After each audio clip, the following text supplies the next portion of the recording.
प्यारे बच्चों, कैसे हैं आप सब। आशा करती हूँ आप सब अच्छे होंगे, स्वस्थ होंगे। स्वागत है आपका इस कक्षा में। आइए आज हम पढ़ते हैं हिंदी व्याकरण का पाठ 2 पॉइंट विचार। पग, क अ ग अ कमल, क अ म अ ल अ कमल। ऊपर दिए गए चित्रों को ध्यान से देखिए। इनको देखकर हमारे मुख से एक ध्वनि निकलती है। हम प अ ग अ मिलाकर पग बोलते ही हमारे मस्तिष्क में एक पग यानी पैर का चित्र उभर कर आता है। ठीक है। और इसी प्रकार क अ म अ ल अ को मिलाकर बोलते ही कमल का चित्र उभर कर आ जाता है हमारे दिमाग में। ठीक है। तो ध्वनियों के मिलने से शब्द बनता है। भाषा में प्रयोग की जाने वाली सबसे छोटी ध्वनि वर्ण कहलाती है। इस ध्वनि के और टुकड़े नहीं हो सकते और ना ही किए जा सकते हैं। ठीक है। वर्ण वो छोटी ध्वनि है जिसके और टुकड़े नहीं किए जा सकते, और सबसे छोटी ध्वनि जो है, ध्वनि कह लो, आवाज कह लो, साउंड कह लो, वर्ण होती है। वर्ण ध्वनियों के लिखित और मौखिक दोनों रूपों के प्रतीक हैं, जैसे क, ख, ग, घ आदि। वर्ण को जब साकार रूप दिया जाता है तो वो अक्षर कहलाता है। वर्णमाला, वर्णमाला का अर्थ है वर्णों की माला, अतः वर्णों की ऐसी माला जिसमें वर्ण व्यवस्थित ढंग से रखे गए हों, वर्णमाला कहलाती है। वर्णों की ऐसी माला जिसमें वर्ण क्रमबद्ध रूप में व्यवस्थित हो, वर्णमाला कहलाती है। अब देखिए यहाँ पे हिंदी की वर्णमाला है। ये स्वर हैं अ आ इ ई उ ऊ, रे ए ऐ ओ औ। ये 11 हैं स्वर। क ख ग घ य क वर्ग, च छ ज झ य ये च वर्ग है। ठीक है।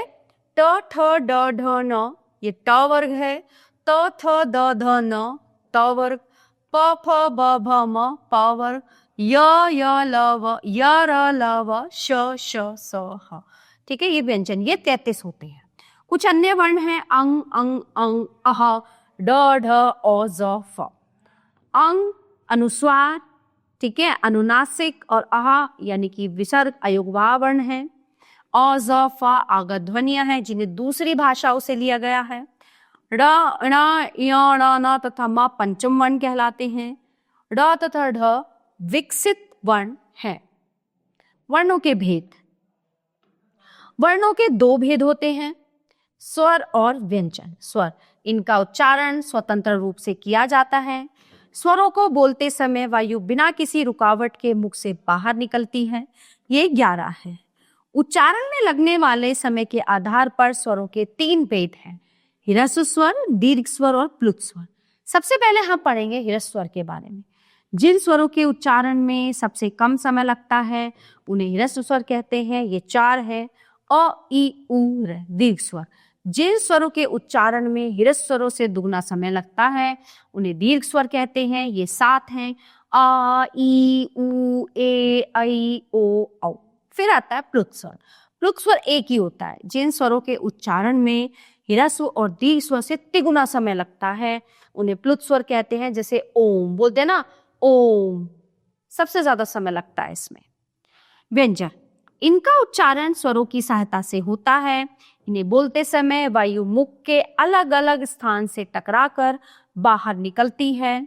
स्वर रहित व्यंजन हलंत लगाकर लिखे जाते हैं, जैसे क, च, ट, त, प, ह आदि। हिंदी वर्णमाला में 33 व्यंजन होते हैं। स्वरों के लिए मात्राओं का निर्धारण। मात्राएं, स्वरों के लिए निर्धारित चिन्ह मात्राएं कहलाती हैं।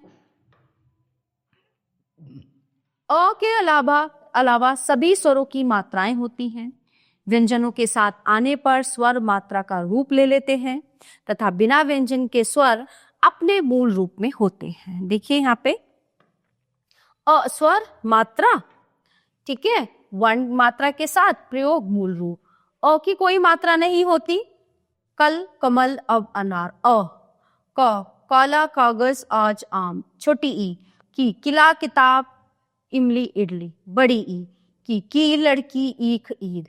छोटा ऊ, कुल, कुसुम, उल्लू, उसका। बड़ा ऊ, कूल, कूड़ा, ऊन, ऊबना। रे, ऋषि, कृषि, कृष्ण, ऋषि, ऋषभ। आई, केला, मटके, एक एड़ी। आय, कैलाश, कैमरा, ऐनक, ऐरावत। औ, कोना, कोयल, ओस, ओणम। औ, कौवा, कौशल और। ठीक है। अब बात करते हैं हम अन्य चिन्ह की। अनुस्वार, इसका उच्चारण नाक से होता है। इसका चिन्ह शिरोरेखा के ऊपर एक बिंदु होता है, जैसे बंदर, रंग, हंस, चंदन, पंचम आदि। अनुनासिक, इसका उच्चारण नाक और गले दोनों से होता है। इसका चिन्ह शिरोरेखा के ऊपर चंद्र बिंदु है, जैसे 5, चांद, गांव, कुआं, कांच आदि। विसर्ग, इसका उच्चारण ह की तरह होता है, जैसे पुनः, अतः, प्रातः, मुख्यतः, क्रमशः आदि। ये प्राय संस्कृत के शब्दों में लगता है। आगत, इसका उच्चारण अ तथा ओ के बीच की ध्वनि के रूप में होता है। इसका प्रयोग अंग्रेजी से हिंदी में आए शब्दों में होता है, जैसे कॉलेज, बॉल, डॉक्टर आदि। संयुक्त व्यंजन, दो भिन्न व्यंजनों के मेल से बने व्यंजन संयुक्त व्यंजन कहलाते हैं, जैसे क, श, क्ष, ज, य, ज्ञ, त, र, त्र, श, र, श्र। द्वित्व व्यंजन, दो समान व्यंजनों के मेल से बने व्यंजन द्वित्व व्यंजन कहलाते हैं, जैसे दो क, दो च, दो ज और दो प। संयुक्ताक्षर, दो अलग अलग व्यंजनों के मेल से बने अक्षर संयुक्ताक्षर कहलाते हैं, जैसे त्य, त, ध्य और प्य। र वर्ण का संयोग, हिंदी भाषा में र व्यंजन वर्ण का संयोग कई प्रकार से किया जाता है। जैसे जब र के साथ कोई स्वर नहीं होता तो वो अगले वर्ण के ऊपर लिखा जाता है। ऐसी स्थिति में इसका रूप शिरोरेखा के ऊपर र हो जाता है, इसे रेफ कहते हैं, जैसे मर्म, दर्द, धर्म, चर्म। जब र से पहले पूर्व स्वर रहित व्यंजन हो तो ये उसके नीचे लिखा जाता है। उस स्थिति में इसका रूप ऐसे नीचे हो जाता है, इसे पदेन कहते हैं। ग्राम, प्रण, क्रम, व्रत। ठीक है, ये रेफ हो गया, ये पदेन हो गया। जब टा और डा के साथ र मिलाया जाता है तो ये नीचे ऐसा साइन देता है। ठीक है, इस तरह का, जैसे ट्रक, राष्ट्र, ड्रम, ड्रेस आदि। महत्वपूर्ण तथ्य, भाषा की सबसे छोटी इकाई वर्ण कहलाती है तथा वर्णों का व्यवस्थित समूह वर्णमाला कहलाता है। वर्ण दो प्रकार के होते हैं, स्वर तथा व्यंजन। स्वर व्यंजन के साथ मात्रा के रूप में जुड़ते हैं। अंग अनुस्वार तथा अह विसर्ग है। दो भिन्न व्यंजनों के मेल से बने व्यंजन संयुक्त व्यंजन कहलाते हैं। दो समान व्यंजनों के मेल से बने व्यंजन द्वित्व व्यंजन कहलाते हैं। हिंदी भाषा में र व्यंजन वर्ण का संयोग कई प्रकार से किया जाता है। तो प्यारे बच्चों, ये पाठ यहीं पे समाप्त होता है। आशा करती हूँ आपको अच्छे से समझ आया होगा। मिलते हैं अगली कक्षा में। धन्यवाद।